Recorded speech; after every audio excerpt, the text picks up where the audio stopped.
Hello, I'm Annie Musu, certified EFT tapping master practitioner. I help women set empowered boundaries and enjoy healthy relationships. Welcome to my podcast, Hush Your Mind.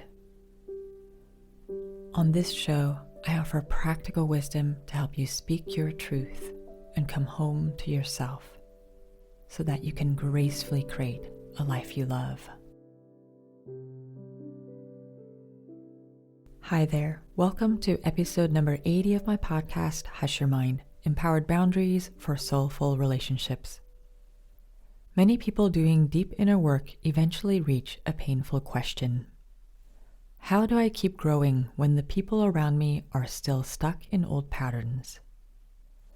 It's a sincere question, and the truth is, this part of the journey can feel heavy.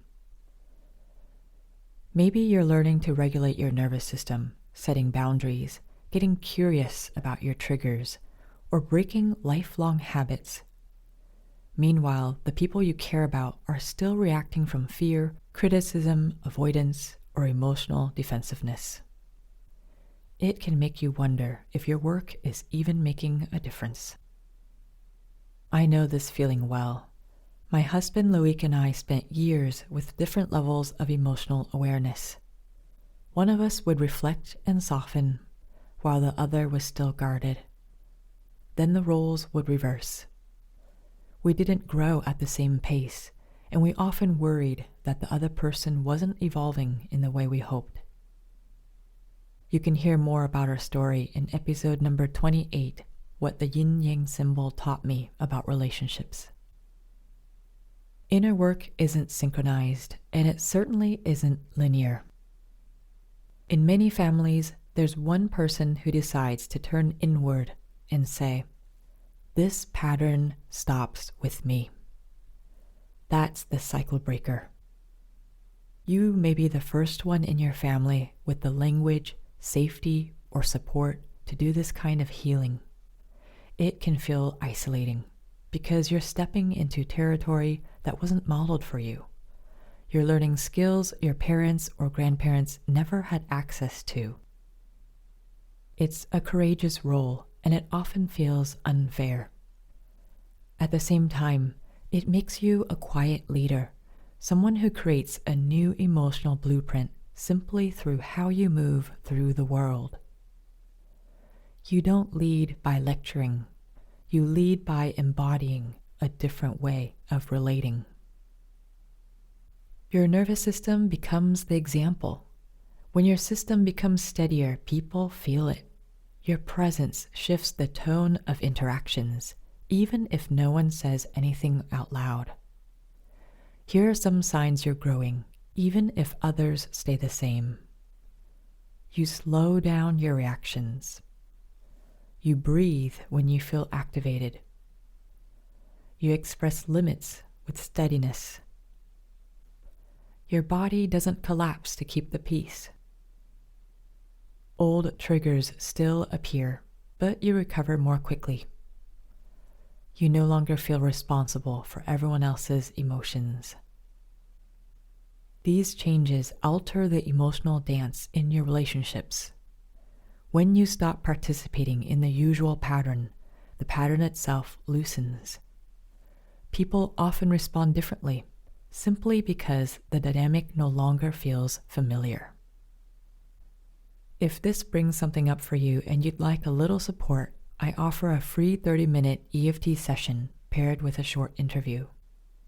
It's a calm, no-pressure space to reconnect with yourself and feel some relief in your body. You can sign up at hushyourmind.com/interview. You'll also find the link in the show notes. I've seen this many times with clients. A parent becomes softer, a partner becomes curious, a sibling reaches out unexpectedly. It often unfolds without confrontation. When you change how you show up, the whole system responds. This isn't something you can control or predict, but it does happen. Your growth doesn't depend on others joining you. It's absolutely possible to keep healing even when the people around you aren't doing their inner work. You might be surrounded by family stuck in old coping patterns, partners who avoid emotional conversations, people who stay in criticism or defensiveness, loved ones who resist self-awareness. Your inner work belongs to you. You don't need everyone to understand. You don't need anyone's permission. You don't need the whole system to transform before you can feel lighter inside. Your healing is personal and intimate. It's yours. I share more insights in episode number 71, Can a Codependent Relationship Become Healthy? And as you become more aware, you begin to see relationships with clearer eyes. That clarity can bring grief. Some people simply don't have the capacity to meet you where you are. They may care for you deeply, but lack the inner stability or emotional tools to show it. Others avoid change because familiar patterns feel safer than introspection. Both situations can be heartbreaking, and both are part of the healing journey. Allowing yourself to grieve brings honesty back into the relationship, even if the relationship itself stays the same. Spending time with family often stirs up early stories and survival strategies. These are the people who shaped your nervous system long before you had language for any of this. Being around them can surface old reactions even if you've done years of work. This isn't a step backward. It's simply your system remembering. And it's an opportunity to notice how much more awareness you have now. Triggers show you where the old wiring still lives. Awareness shows you how far you've come. So, what can you do when others don't grow? When you're surrounded by people who aren't doing their inner work, the most supportive thing you can do is stay close to yourself. Start by tending to your own nervous system. A steady inner state changes the way you relate, the way you speak, and the way you interpret other people's behavior. It also helps you choose when you want to engage and when you'd rather step back. You don't need to match anyone's pace or intensity. You're allowed to give yourself space. Boundaries can help too, not as punishment, but as a way to protect your energy and stay grounded. Sometimes that means shortening a conversation, leaving a room for a moment, or limiting how much of your emotional world you share with certain people. And sometimes it means being kind to yourself afterward when old patterns flare up. It can also be helpful to find support outside the family system.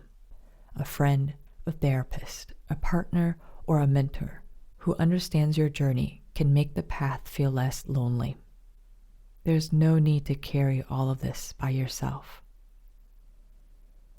Above all, remember that you're responsible only for your side of the pattern.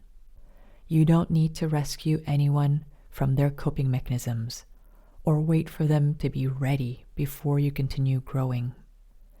Your healing remains valid even when others stay the same. So let me close with this gentle reminder. If you're the one breaking generational patterns, your path may feel lonely at times. But what you're doing is powerful. You're changing your relationship with yourself, and that alone reshapes the world around you. You don't need everyone to walk the same path. You don't need anyone to be further along. Your healing is real. Your work is meaningful. Your growth counts. Keep tending to your inner world. The rest will unfold in its own time.